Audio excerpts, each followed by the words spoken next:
Hi everyone! In this video, I'm going to show you how to run inference on a computer vision image classification model. So let's start a new flow and get going. So here I have my new flow editor ready to go, and there's three ways you could build your AI pipeline. The first one is to simply type it in the AI builder chat right here and describe what you need.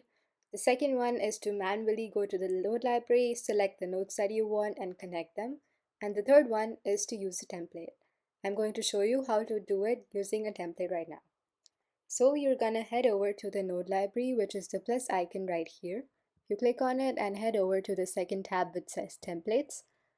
You have options such as a training flow, inference flow, and so on. I'm gonna click on the inference flow, confirm, and then there you go. Your AI pipeline is ready for use. It's now time to feed the pipeline with our training data.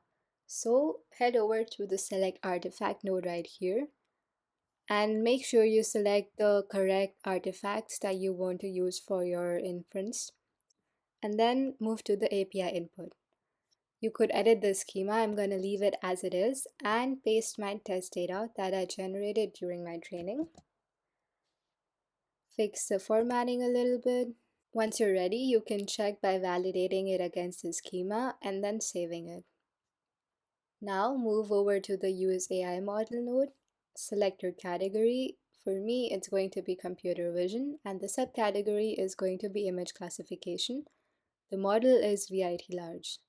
You save and continue, and then again, save and close. Now all that's left to do is run the model and wait for your results. So to do that, we're going to press on the play icon right here, and then you can see the progress on the right side of your screen. And once it's done, you'll see a notification right here. Our inference flow is now complete.